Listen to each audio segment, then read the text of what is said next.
The member for Goldstein has the call. Thank you, Deputy Speaker. And Deputy Speaker, at this time of year, as we tend towards Christmas, we all think about those who are less fortunate than us. We think about the struggling pensioners who are making tough choices about how they're going to be able to make ends meet. They want to give presents to their grandchildren. They're looking at mounting bills, and of course the electricity bill comes in, and as it rises by up to 40%, they're having to make tough choices. Some families, some households have to make choices between whether they buy food, whether they can afford rent, or whether they can afford their electricity bill, whether they can afford to turn on an air conditioner. The same decisions are made by low-income earners and, of course, those on fixed incomes. This is a challenge all around the country. And so, while I understand the hectoring from members of the government in defence of not delivering on their $275 reduction on electricity bills, the reality is the lived experience of Australians from this is real.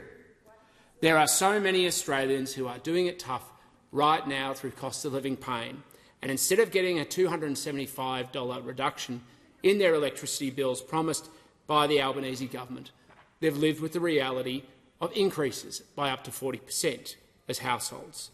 Small businesses struggling, we've got record small business insolvencies, have seen increases of their electricity bills by up to 80%.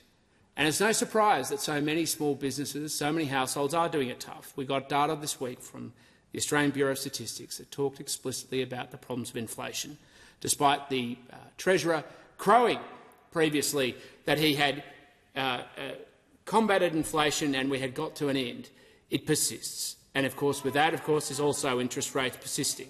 And that's when people face choices, tough choices about their future. And so it's easy for the member for Dickson to get up in this parliament and say, yes, there are more rooftop solar on houses in some coalition seats. I do accept that.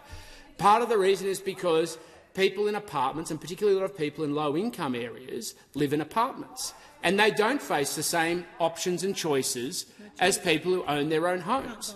This is a debate about making sure low-income earners have choices and they're able to afford their pathways, because people who live in apartments don't have those same choices, particularly when they can't afford upfront costs. So I know the member for Dickson's answer when we have problems with cost of living pressure is let them eat solar batteries, let them eat solar panels, let them eat asbestos-filled wind farms. But that is not the answer.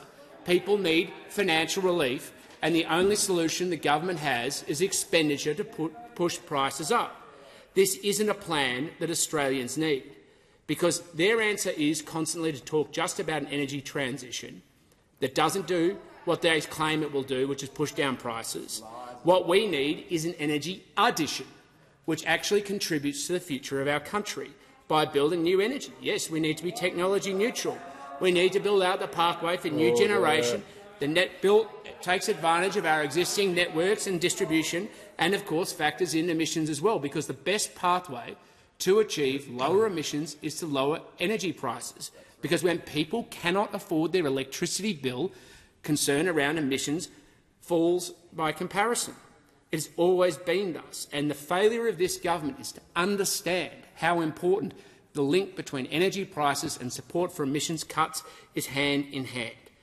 At the last election, the Australian people went and they took on trust that this government understood these important issues. But what's become increasingly important for so many Australians is how much the government is blind and deaf to their concerns, how blind and deaf they are to the real financial pain that they're living. Their only answer has been to spend more money and borrow from the future, to use debt spending and push up inflation, which has only perpetuated the problems that Australians are now living with.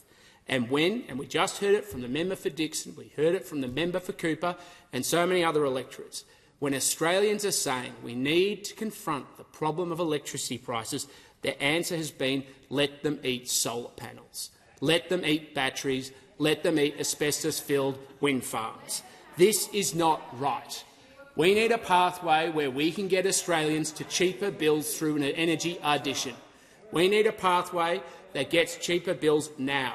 And more importantly, the cost of not doing so forces people on low incomes, which once upon a time the Labor Party claimed they represented, will continue to live with the sufferance and the pain, not just this Christmas, but beyond and into 2026, and it won't be a happy new year.